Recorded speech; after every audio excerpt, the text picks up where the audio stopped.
എലിപ്പനി, ലെപ്റ്റോസ്പൈറോസിസ്, അതായത് മഴക്കാലത്ത് ജന്തുജന്യ രോഗങ്ങളിൽ ഒരു പ്രധാനമായി കേൾക്കപ്പെടുന്ന ഒരു അസുഖമാണ് എലിപ്പനി. ജന്തുജന്യ ഈ സൂണോസിസ് എന്ന് പറയും. അതായത് നമുക്ക് എലികള്, പന്നികള്, അല്ലെങ്കിൽ പട്ടി, പൂച്ച, ബാറ്റ്, ഈ വവ്വാല്, ഇവയിൽ നിന്നൊക്കെ ചില രോഗങ്ങൾ നമ്മുടെ ഇടയിലേക്ക് വന്നു ചേരാറുണ്ട്. അപ്പോൾ ആ ഒരു കാറ്റഗറി ഓഫ് രോഗങ്ങളിൽ നിന്ന് റോഡൻസ്, എലി, മൂഷികൻ, പെരിച്ചാഴി, ഈ ഒരു കാറ്റഗറി ഉള്ള ജീവികളിൽ നിന്നാണ് യൂഷ്വലി പൊതുവെ നമുക്ക് ഈ എലിപ്പനി കിട്ടാറ്.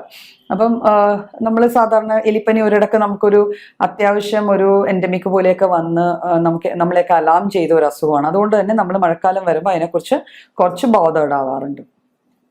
എന്താണ് ഈ എലിപ്പനി, എന്താണ് അതിൻ്റെ ഒരു പെത്തോളജി? അതായത് ഈ ഒരു ലെപ്റ്റോസ്പൈറ എന്ന് പറഞ്ഞൊരു സ്പൈറോക്കീറ്റ് വെറൈറ്റിയിലെ ഒരു മൈക്രോബാണ്, ഒരു സൂക്ഷ്മജീവിയാണ്.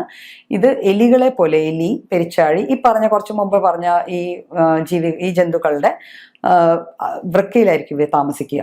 പക്ഷെ ഈ ജന്തുക്കൾക്കൊന്നും ഈ ലെപ്റ്റോസ്പൈറ കൊണ്ട് ഒരു പ്രത്യേകിച്ച് ഒരു അസുഖമോ ബുദ്ധിമുട്ടുകളോ അസുഖങ്ങളോ ഒന്നും ഉണ്ടാവില്ല. അവരുടെ ഇന്റർമീഡിയറ്റ് ഹോസ്റ്റ് ആണത്. അപ്പൊ ആ ഹോസ്റ്റിൽ ഇവര് ജീവിച്ചു കൊണ്ടിരുന്നിട്ട് അവരുടെ വിസർജ്യങ്ങൾ മൂത്രത്തിലൂടെ ആയിരിക്കും യൂഷ്വലി പുറത്തേക്ക് വരിക. മഴക്കാലത്ത് ഇവരുടെ മൂത്രം നമ്മൾ വെള്ളക്കെട്ടുള്ള സ്ഥലങ്ങളിലോ ഈ പാടങ്ങളിൽ, കൃഷി സ്ഥലങ്ങളിൽ, അല്ലെങ്കിൽ പൈനാപ്പിൾ തോട്ടങ്ങൾ, ഇങ്ങനത്തെ പല പല സ്ഥലങ്ങളുണ്ട്. അവിടെയൊക്കെ വെള്ളക്കെട്ട് ഉണ്ടാവാൻ സാധ്യതയുണ്ട്. എലികൾ കൂടുതലും കാണും.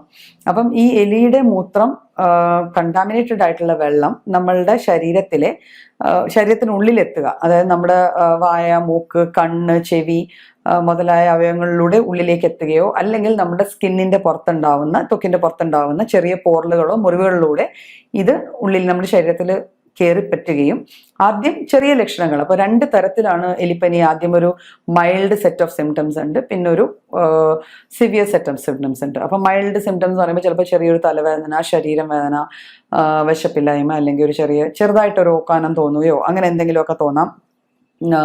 പിന്നെ തലവേദന യൂഷ്വലി ഉണ്ടാവുക തലയുടെ ബാക്കിൽ നിന്ന് നെറ്റിയിലേക്ക്, മുന്നിലേക്കുള്ള ഒരു ടിപ്പിക്കൽ ആ ടൈപ്പ് ഓഫ് തലവേദനയായിരിക്കും. പേശികൾ വലിഞ്ഞു മുറിയുന്ന പോലത്തെ വേദനയായിരിക്കും. യൂഷ്വലി കാലുകൾക്കായിരിക്കും വേദന കൂടുതൽ അനുഭവിക്കുക. അപ്പോൾ നമ്മൾ സാധാരണ വെള്ളത്തിലൊക്കെ പോയി വന്നതല്ലേ, ഒരു സാധാരണ പനിയായിരിക്കും എന്ന് വിചാരിക്കും. അത് ഈ ലെപ്റ്റോസ്പൈറ നമ്മുടെ ശരീരത്തിൽ കയറി കഴിഞ്ഞാൽ ഏകദേശം ഒരു 10 ദിവസത്തിനുള്ളിൽ ലക്ഷണങ്ങൾ കാണിച്ചു തുടങ്ങും. 4 മുതൽ 20 ദിവസങ്ങളാണ് ഒരു വേരി ചെയ്ത് വരിക. ഓൺ ആൻ ആവറേജ് ഒരു 10 ദിവസം കഴിയുമ്പോഴത്തേക്കും നമുക്ക് ഈ ചെറിയ മൈൽഡായിട്ടുള്ള ലക്ഷണങ്ങൾ കണ്ടു തുടങ്ങും. നമ്മൾ ഈ ലക്ഷണങ്ങൾ പ്രോപ്പറായിട്ട് ട്രീറ്റ് ചെയ്യുന്നില്ല എങ്കിൽ ഒരാഴ്ചക്കുള്ളിൽ ഇത് അത്യാവശ്യം താഴുന്നത് പോലെ തോന്നും. നമ്മൾ വീണ്ടും നമ്മുടെ സാധാരണ കാര്യങ്ങളിലേക്കൊക്കെ തിരിച്ചു ചെല്ലുമ്പോഴായിരിക്കും ഇതിന്റെ സിവിയറിറ്റി കൂടി പെട്ടെന്നായിരിക്കും.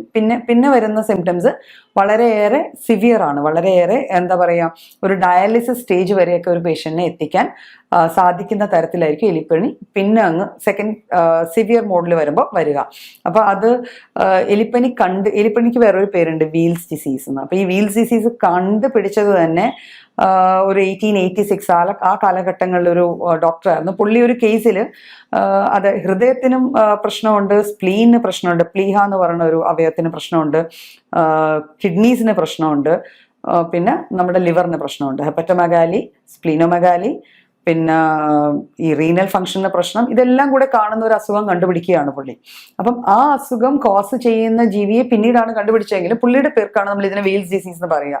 അപ്പൊ ഇത്തരത്തിൽ ഈ എല്ലാ അവയവങ്ങളിലേക്കും ഈ അസുഖം ബാധിക്കുകയും അത്യാവശ്യം സിവിയർ ആയിട്ടുള്ള സിംറ്റംസ്, പിന്നെ വരുന്ന തലവേദന, ബോധക്കേട്, ബോധക്ഷയം, തലകറക്കം, ആള് ഒന്നും ചെയ്യാൻ പറ്റാത്ത വിധത്തിൽ ആള് മാറുക, ശരീരം മൊത്തം നീര് വെക്കുക, വല്ലാത്ത പേശികൾക്കൊക്കെ വല്ലാതെ വലിഞ്ഞു മുറുങ്ങുന്ന ടൈപ്പ് ഓഫ് വേദനകള്, ശ്വാസം മുട്ടലുണ്ടാവുക, ഞരമ്പുകളെ ബാധിക്കും, ഹൃദയത്തിന്റെ ഫങ്ഷൻസിനെ ബാധിക്കും. അപ്പൊ ഇതാണ് അതിൻ്റെ ഒരു സിവിയറിറ്റി കൂടിയ ഒരവസ്ഥ.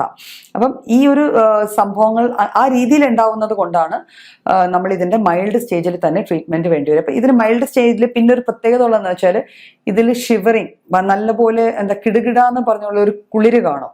അത് കഴിഞ്ഞ് ഒരു നോർമൽ ഫേസ് കഴിഞ്ഞ് വീണ്ടും ഈ ചില്ലും ഹീറ്റും, ഒരു പനിക്കുണ്ടാവുന്ന 2 സ്റ്റേജസ് ആണ്. അപ്പൊ ഈ ഷിവറിങ്ങും ഹീറ്റും തമ്മിലുള്ളൊരു ഗ്യാപ്പ് കാണും. അപ്പൊ ഈ രീതിയിലാണ് നമ്മളപ്പം ആ ഒരു പേഷ്യന്റിന്റെ ഹിസ്റ്ററി. ഒരിക്കലും സ്വയം ചികിത്സയിലേക്ക് പോകരുത്.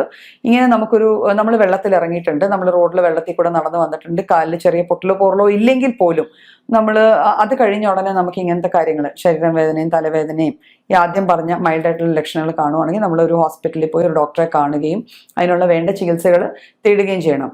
ബിക്കോസ് ഇതിന്റെ സെക്കൻഡ് സ്റ്റേജ് ഞാൻ ഓൾറെഡി പറഞ്ഞു, കുറച്ച് സിവിയർ ആണ്. നമ്മൾ അത്യാവശ്യം ഒരു ICU കെയർ പേഷ്യന്റിന് കൊടുക്കത്തക്ക ഒരു അവസ്ഥയിലേക്കായിരിക്കും ആ സെക്കൻഡ് സ്റ്റേജിൽ എത്തുക. ഇപ്പം നമുക്കറിയാം, ഇപ്പോഴത്തെ ഒരു കാലയളവിൽ നമുക്കൊരു ഹോസ്പിറ്റലിൽ പോകാൻ തന്നെ നമുക്ക് മടിയായിരുന്നു. പലർക്കും നമ്മളോർക്കും ഇപ്പൊ പോയി കഴിഞ്ഞാൽ കോവിഡ് കേസസ് ഒക്കെയാണ്, എന്തിനാ അതിൻ്റെ ഇടയ്ക്ക് ഇത് കൊണ്ടുപോകുന്നത്. പക്ഷെ ആ ഒരു രീതിയിൽ സ്വയം ചികിത്സയിലേക്ക് പോവുകയോ അതിനെ നിസ്സാരമായി കാണുകയോ ചെയ്യരുത്. ഇങ്ങനെ ഒരു ഹിസ്റ്ററി ഉണ്ട്, നമ്മുടെ വീടിന് ചുറ്റുവട്ടം എലികളുണ്ട്, അല്ലെങ്കിൽ എലികളുമായിട്ടുള്ളൊരു കോൺടാക്ട് വരാനുള്ള ചാൻസസ് ഉണ്ടെങ്കിൽ നമ്മൾ ഉറപ്പായിട്ടും അതിന് നമ്മൾ മെഡിക്കേഷൻസ് എടുക്കേണ്ടതാണ്. പിന്നെ നമുക്ക് ചെയ്യാൻ പറ്റുന്ന ചില കാര്യങ്ങൾ വെച്ചാൽ നമ്മൾ ചുറ്റുവട്ടവും ഈ വെള്ളം കെട്ടാതെ നോക്കുക. എവിടെയെങ്കിലും പുറത്തുനിന്ന് വന്ന് നമുക്ക് മുറിവുകൾ എന്തെങ്കിലും ഉണ്ട്, കാല് നനയോ എല്ലാം ചെയ്താൽ വന്ന ഉടനെ നന്നായി സോപ്പിട്ട് ധാരാളം വെള്ളത്തിൽ ആ പോർഷൻസ് കഴുകുക. ഈ രീതിയിലെ കാര്യങ്ങൾ, അതായത് നമ്മുടെ പേഴ്സണൽ ഹൈജീനും നമ്മുടെ ചുറ്റുവട്ടത്തുള്ള ഹൈജീനും. ഈ ഫുഡ് ഡിസ്പോസലാണ്. ഈ എലികൾ സാധാരണഗതിയിൽ നമ്മുടെ വീടിന് ചുറ്റും ഇല്ലെങ്കിൽ മഴക്കാലത്ത് വരാനുള്ള ഒരു മെയിൻ റീസൺ ഇവർ ഫുഡ് തേടിയായിരിക്കും വരിക. അപ്പോൾ നമ്മൾ ഈ വേസ്റ്റ് ഫുഡൊക്കെ നമ്മുടെ വീടിനടുത്ത് തന്നെ എവിടെയെങ്കിലും ചുമ്മാ കൊണ്ടുപോയി ഡിസ്പോസ് ചെയ്യുകയോ അങ്ങനെയൊന്നും ചെയ്യരുത്. ഇത് അത്യാവശ്യം നല്ല രീതിയിൽ തന്നെ കവേർഡ് ക്യാൻസിലൊക്കെ തന്നെ വെച്ച് ഡിസ്പോസ് ചെയ്യാൻ നോക്കുക. പരിസരവും വ്യക്തി ശുചിത്വവും പരിസര ശുചിത്വവും നന്നായി നോക്കിയാൽ തന്നെ നമുക്ക് ഈ എലിപ്പനി പോലെയുള്ള കണ്ടീഷൻസ് വരാതെ നോക്കാൻ പറ്റും. പിന്നെ നമുക്ക് ചെയ്യാൻ പറ്റുന്ന ഒരു കാര്യം എന്ന് വെച്ചാൽ, നമുക്ക് ഇതിന്റെ മൈൽഡ് ഫീച്ചേഴ്സ് ഉള്ളപ്പം എന്തെങ്കിലും കാരണവശാൽ നമുക്ക് ഒരു വൈദ്യ സഹായം തേടാൻ പറ്റാത്ത ഒരവസ്ഥ വരുവാണെങ്കിൽ നമുക്ക് ലാബിൽ പോയിട്ട് ഒരു സീറം ടെസ്റ്റ് ഉണ്ട്, PCR ടെസ്റ്റ്. അതോ ലാബിൽ ചെന്ന് നമ്മൾ ലെപ്റ്റോസ്പൈറോസിന് അല്ലെങ്കിൽ എലിപ്പനിക്കുള്ള ടെസ്റ്റ് എന്ന് പറഞ്ഞ ആ ടെസ്റ്റും റുട്ടീൻ ബ്ലഡ് എക്സാമിനേഷനും ചെയ്ത് കഴിഞ്ഞാൽ തന്നെ അതിലെന്തെങ്കിലും ഒരു പോസിറ്റീവ് കണ്ടാൽ നമ്മൾ അപ്പം തന്നെ നമ്മൾ ഹോസ്പിറ്റലിൽ റിപ്പോർട്ട് ചെയ്യുകയും അതിന് വേണ്ട ചികിത്സ തേടുകയും ചെയ്യേണ്ടത്.